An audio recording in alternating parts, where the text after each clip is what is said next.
Hello and very warm welcome to the Canadian News with your host Divya Rai. Today's top stories are NDP MP Gurratan Singh alleged the Associate Minister Prabneet Sarkaria was confusing the people of the province. He said the minister had made a statement that Pfizer was not effective, which was totally wrong. That is why the federal government should close the border completely so that the vaccines remain safe and new variants don't come. Speaker, when everyone should be doing everything they can to get vaccines to COVID-19 hotspots and to fight vaccine hesitancy, the Conservative government's confusing and mixed messages aren't helping anyone. On Thursday, the Conservative Associate Minister for Small Businesses confused Ontarians by suggesting that the Pfizer vaccine, the same vaccine that Ontario has received over 4.5 million doses of, is not as effective as it could be, despite the fact that the Conservative Associate Minister represents Brampton, a city that is one of the worst hit by the COVID-19 crisis in this entire country, and where folks know they're not receiving as many vaccines as they need to protect lives. Why is the Conservative Associate Minister going out of his way to confuse people about the effectiveness of this vaccine when communities like Brampton need it? To reply, the government House Leader. I don't think the minister is doing anything of the sort, Mr. Speaker. What the minister is highlighting, and the minister from Brampton is highlighting the fact that we remain very troubled by the inexcusable reluctance of the federal government to act on our borders, Mr. Speaker.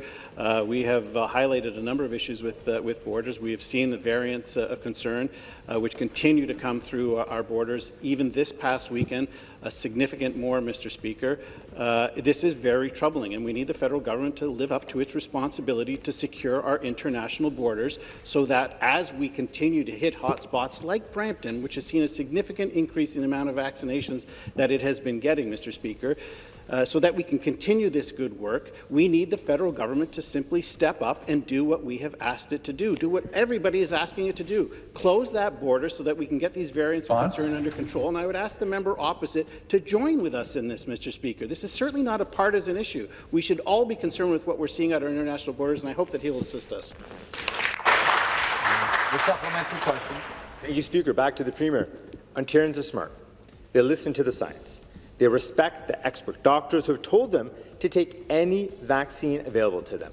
And they know that after this Premier and this Minister for Small Businesses failed to bring in enough paid sick days, failed to protect lives and protect small businesses, that the number one thing that they can do for themselves and their families to stay safe is to get vaccinated. NDP National Leader Jagmeet Singh said that even today the workers were getting sick due to not getting paid sick leave properly. But the Prime Minister Ford and Prime Minister Justin Trudeau have not been loggerheads over the issue. Singh said it was important at this time to take the workers by the arm to protect Canadians.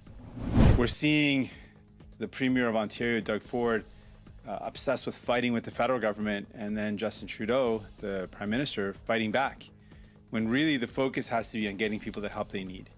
Of course, we need to be better at ensuring that the borders are secure and that no new variants are entering the country, but we know the most important thing right now, the most important thing, based on all the expert evidence, is that people are getting sick at work and that paid sick leave would save lives.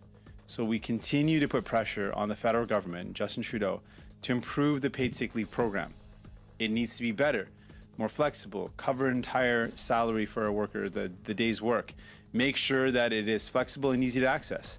These things would save lives. That's what we want to see. And we want to know that every step possible, every resource possible is being used to get people vaccinated. We know people need to get vaccinated and people need to be safe so they don't go into work sick.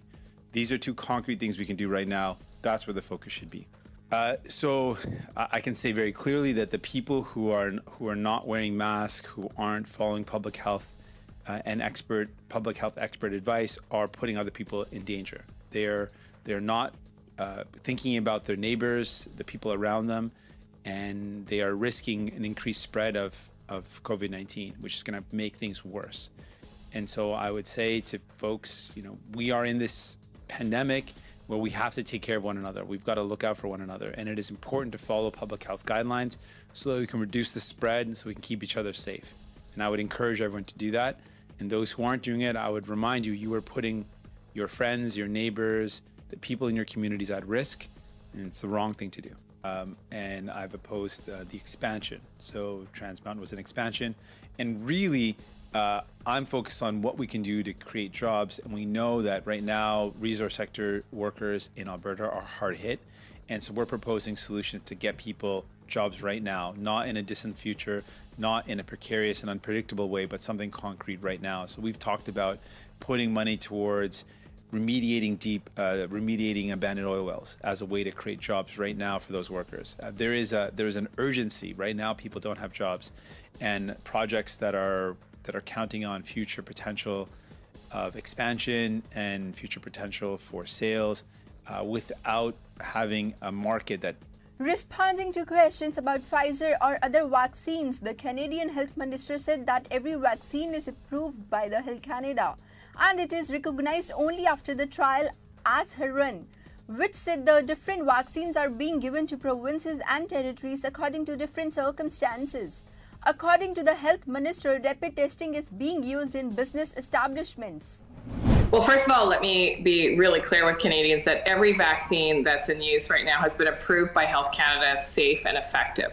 And of course, NACI's guidance is for provinces, territories, and immunizers so that they can make the best decisions about which product to use for which kinds of people. And we've seen them make advice around age categories, for example, or certain kinds of approaches, for example.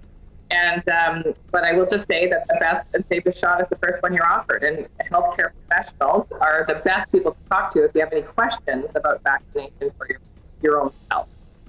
Well, I think, our approach has been to have a diverse portfolio of vaccines because there are a variety of different kinds of needs in the country, including geographical barriers, including different kinds of populations. And so our portfolio, as you know, has been diverse, built on that understanding that there are different vaccines that are right for different populations, and there are different realities in terms of how these vaccines are delivered.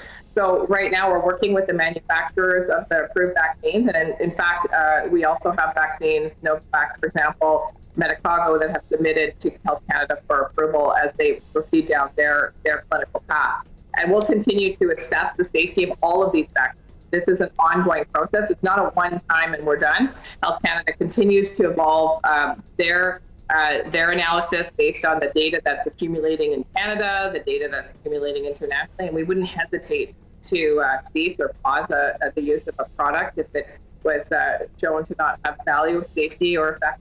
And in fact, a number of larger businesses have been using rapid testing as a layer of protection. Let's remember, there is clearly no silver bullet in the pandemic, and all along we've been searching for silver bullets to protect people, to save lives, to end the pandemic. But each tool is really useful, and rapid testing can really highlight for a corporation, and it has, by the way, that there are cases, very asymptomatic cases in the workplace, which then allows for the company to take action very quickly.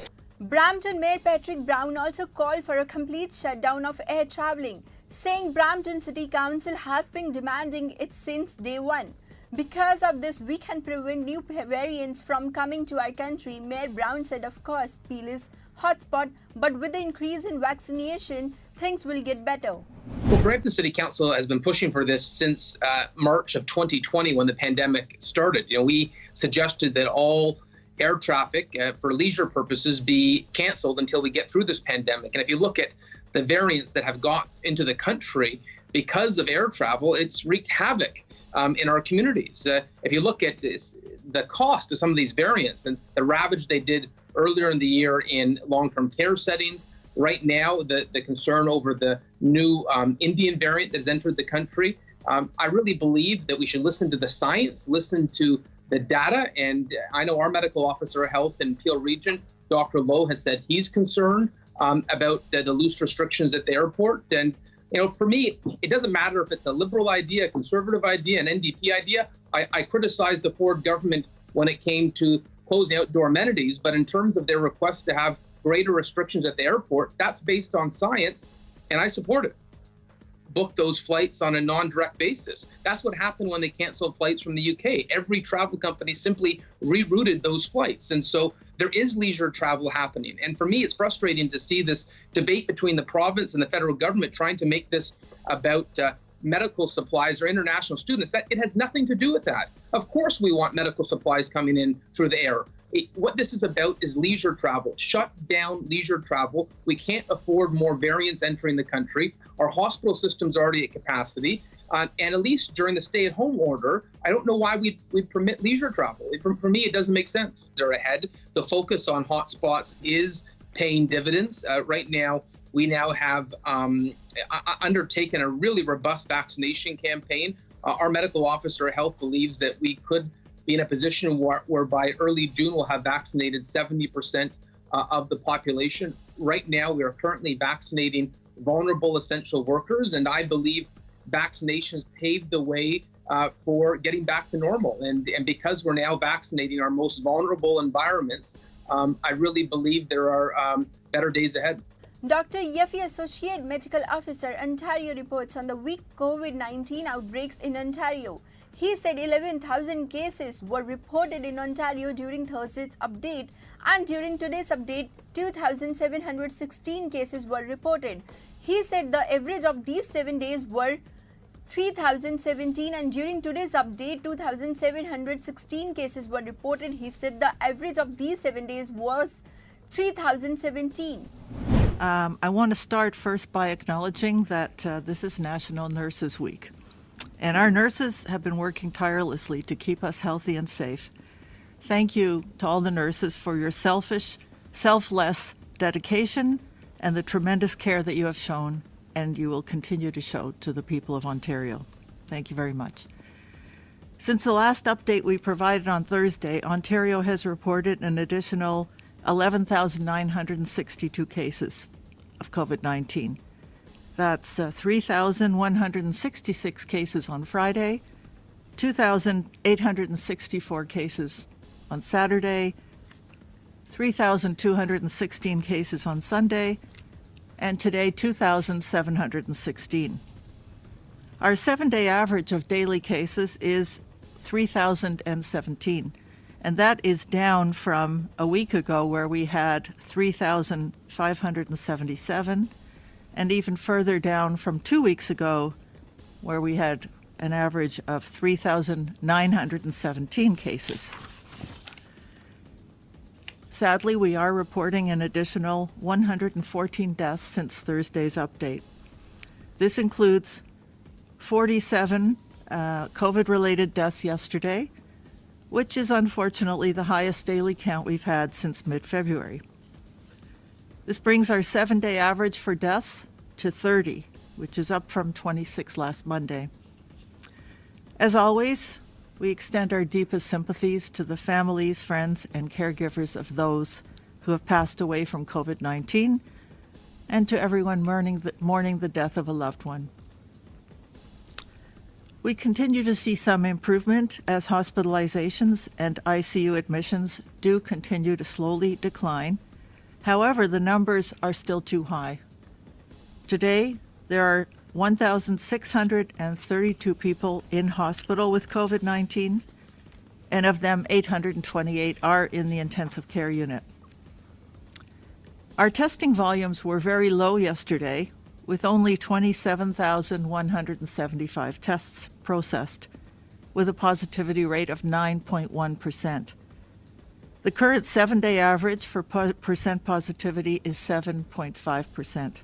Toronto Mayor John Tory briefed the City of Toronto on the COVID-19 vaccine process. Team Toronto has so far vaccinated 1.45 million Torontarians. He said more than 50% of Toronto residents have been vaccinated with the COVID-19 vaccine. He also said that the highest number of registration for the vaccine was made this weekend. And we should say it every day, but this week in particular, we are thanking and honoring registered nurses, nurse practitioners, registered practical nurses, nursing students, working in all settings, including public health nurses. The pandemic has shown us the courage and the commitment that nurses provide every day, and it's highlighted the crucial roles that nurses undertake. Nurses have been on the front lines of this pandemic for more than a year now, and they've been a source of inspiration and resilience and hope. And we want to acknowledge as well the effort and the energy and the courage that it is required for them to do their jobs, I'm sure, like a lot of people, but in particular they must be fatigued by now, but we encourage them and love them and want them to carry on doing the excellent job that they can do. And I think one of the best ways in which we can help nurses in their efforts against the fight against COVID-19 is to continue to follow public health measures and to get vaccinated as soon as we become eligible. Speaking of vaccinations, Team Toronto has now distributed more than 1,445,809 doses of COVID-19 vaccine. More than 50% of eligible Toronto residents are now vaccinated. We passed that threshold this weekend, as noted. And as Chief Pegg will detail shortly, this week will be our biggest and busiest dose administration week, with more than 98,000 appointments in our city-run clinics alone. Thank you to all of our hospital and healthcare partners who are working with the city and with community organizations to get Toronto residents vaccinated. This work over the last several weeks has included a focus on our hottest hotspot postal codes, and it is making a major difference in our fight against COVID-19. To cite two examples from the numbers as to the progress we are making and the momentum that we've developed, first, in the 13 hottest hotspot postal codes where there were very low rates of vaccination, we have gone from under 15% vaccinated as of April the 5th to more than 40% as of May the 2nd. And across the city, while it took us from late last December, when the first doses arrived, to May the 1st to get to 40% of eligible residents vaccinated, we have in the past week gone from 40 to 50% plus, with the momentum and capacity to carry us, supply permitting, to beyond 65% in the next 21 days. Dr. Alan Dibla, Medical Officer, Toronto, reports on COVID-19 outbreaks in the city of Toronto. He said 2,529 new cases were reported in the city of Toronto.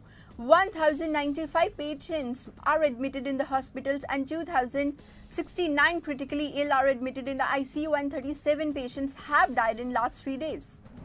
Today, I'm reporting 2,529 new cases of COVID-19. I remind you that when we report on Mondays, the case count figures include all cases since the report on Friday.